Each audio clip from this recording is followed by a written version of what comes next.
সুপ্রভাত বন্ধুরা। আজকে 3 মিনিটের মধ্যে আমি আপনাদেরকে একটা দুর্ধর্ষ জিনিস দেখাবো।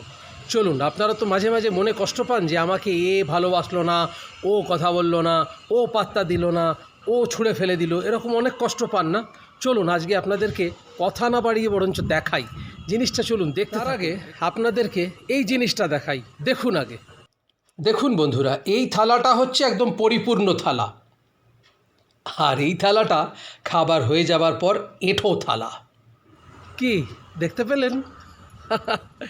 পরিষ্কার থালা মানে যে থালাটায় আপনাদেরকে খাবার দেওয়া হলো, আর আরেকটা হচ্ছে খাওয়ার থালাটা খাওয়া হয়ে যাওয়ার পর। এবার দেখুন, কোনো একদিন কোনো এক সময় কোনো এক ব্যক্তির ঘরে এই গণেশ মহাদেবের ছবি শোভাবর্ধন করছিল।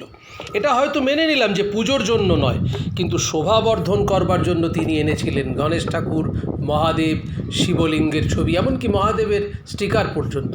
তারপর তিনি যখন বাড়ি ছেড়ে চলে গেলেন, সেই ভগবানের স্থান হলো বাড়ির দরজার পাশে, অর্থাৎ ভগবানকেও তিনি রেয়াত দিলেন না। অর্থাৎ ভগবান শুধু শোভাবর্ধন করবার জন্য এসেছিলেন। বুঝতে পারলেন? প্রয়োজন ফুরিয়ে গেলে যেখানে ভগবানের ছবিটাই তাচ্ছিল্যের বস্তু হয়ে পড়ে, সেখানে আমার আপনার মতো মানুষগুলো কোন ছাড় বলুন তো? তো মানুষ ঠিক এই রকমই। এটা নিয়ে দুঃখ পাওয়ার কিছু নেই, এটা দিয়ে কষ্ট পাওয়ার কিছু নেই। এটাতে ধরুন 100 জনের মধ্যে ধরুন 95 জন মানুষই এইরকম মানসিকতা নিয়েই চলেন, যে প্রয়োজনের সময় আপনাকে মাথায় তুলে নাচবে, প্রয়োজন ফুরিয়ে গেলে তৎক্ষণাৎ মাথা থেকে নামিয়ে দেবে। এমনকি শুধু নামিয়েই দেবে না, প্রয়োজন পড়লে আপনি যদি তাকে প্রশ্ন করেন যে কী হলো, তুমি আমাকে নামিয়ে দিলে যে, সে সুযোগ পেলে পা দিয়ে ডলেও দেবে আপনাকে। এটাই নিয়ম। এই জিনিসটাই মেনে নিতে হবে। ভগবান যে ঠাকুর, যে গণেশ ঠাকুর আমাদের পরম পূজ্য, যে গণেশ ঠাকুরকে পুজো না দিয়ে অন্য পুজো শুরু করা যায় না, সেই গণেশ ঠাকুরের স্টিকার আমার বাড়ির শোভাবর্ধন করছিল।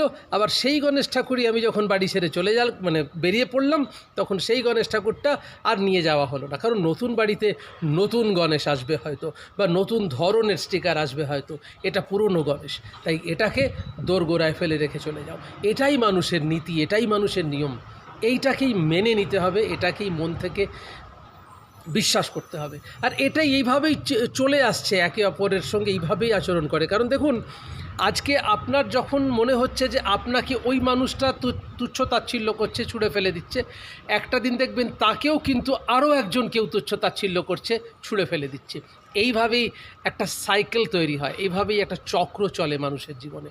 তো চলুন দেখতে থাকুন, সঙ্গে থাকুন, চ্যানেল সাবস্ক্রাইব করবেন, আমার এই অনুরোধটুকু কিন্তু রইল।